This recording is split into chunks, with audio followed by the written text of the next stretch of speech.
this demonstration, we're going to talk about the hardware asset record in Flexera One. How do assets get into Flexera One? There are several ways assets can be brought into Flexera One. First one I will show you is from the Inventory tab. You can look for inventory without assets. You can create a link here and create an asset straight from this inventory without assets view.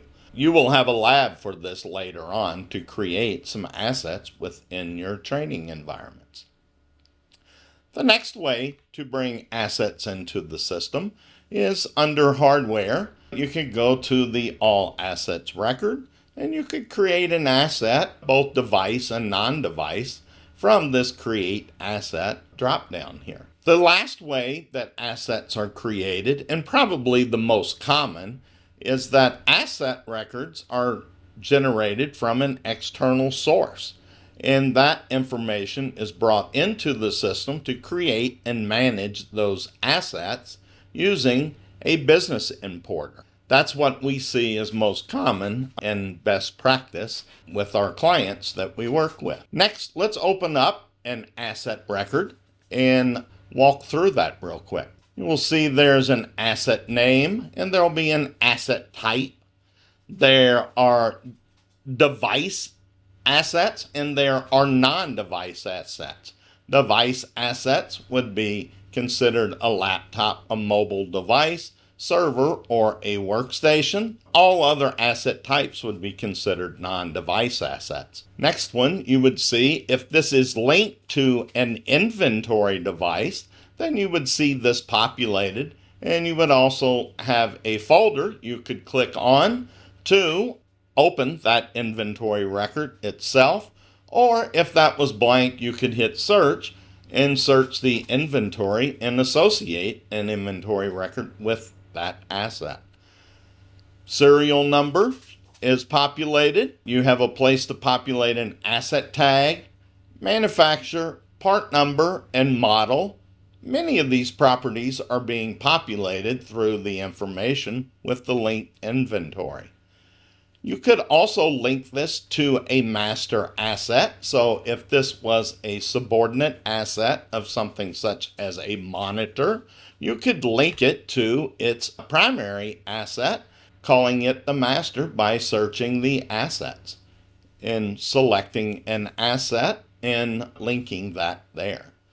Next is status. This would be the status of the actual asset, and this is very important because if you do have linked inventory, this status can affect the status of the linked inventory in an automated fashion. Let's look at this a little bit. If you look at the top one of disposed, I'm going to talk about disposed and I'm going to talk about retired together because they do have the same function. When those are enabled, so if I go from an installed to one of these two, disposed or retired, I will get end of life information. This is where you can record a retirement date, a resale price, retirement reason, a recipient, or a written off value, or an actual disposal date. You would record that under your end of life. Keep in mind that if the asset is linked to a piece of inventory and that asset is in a disposed or a retired status, that linked inventory would be automatically put in an ignored state. Next item is in storage.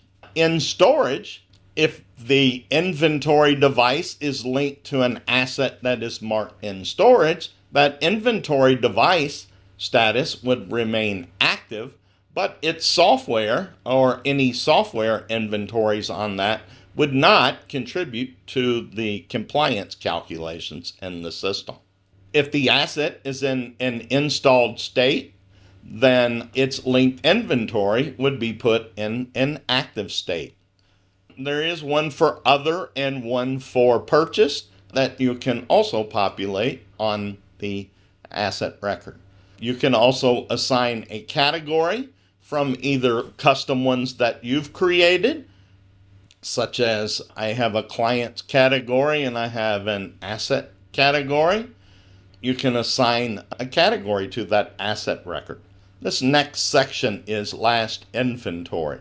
There is an electronic date and a buy populated, and that is populated because we are linked to an inventory device. So the last scan would have happened from the inventory device perspective, and you would see the electronic date that it was last scanned and which inventory connection that was brought in under. You also have one for a physical inventory date if you are doing physical inventories. And you can also record who performed that physical inventory. You have the ability to label an installed on date as well to the asset. And you have an information box where you can put in general notes for this asset record. Let's navigate to the hardware tab now. And as you can see, we have processors, cores, threads, and sockets. The reason why you see this populated is because we're linked to an inventory device, and these are properties that are brought in through the inventory process. The next tab is ownership. You'll see at the top a populated location, corporate unit, and cost center. This can be advantageous if you have these in your external data when you bring in your asset devices, because those can be synchronized to the inventory device based on the asset's properties.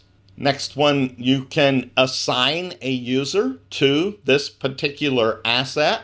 You would also see the calculated user and the last logged on user populated from the inventory device.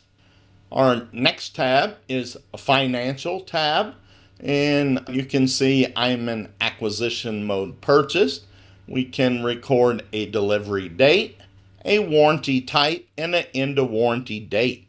This end of warranty date will have a view that we will review in our next demonstration. Next section is depreciation. So you can track the current value, residual value, depreciation method, years, and rates if you so choose. On this asset, you can also record any charges and frequencies for this asset.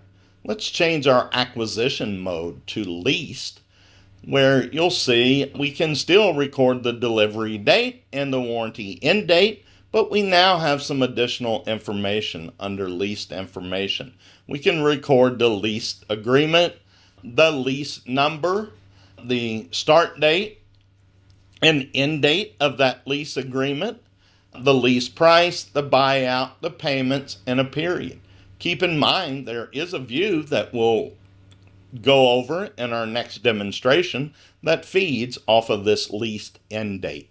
You also have a lease termination, termination date, and termination reason, and the ability to record an amount for charges and a frequency there as well.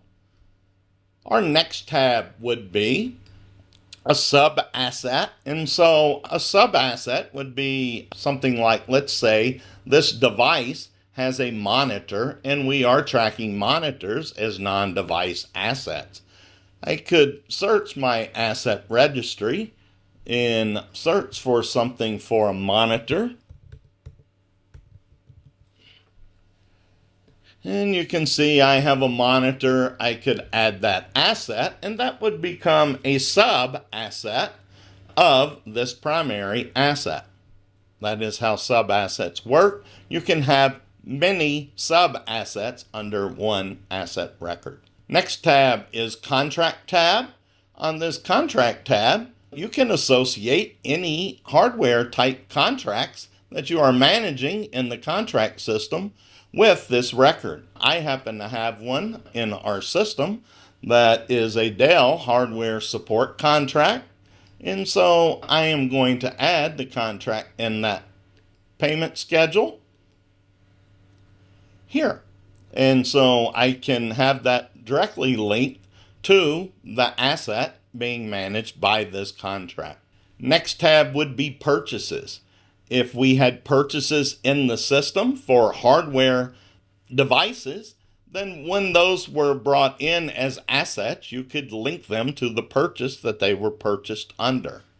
You also, like all records in the system, have a Documents tab and a History tab where you can see any changes and when this was created and last updated. That's a little bit about the hardware asset record. Thank you.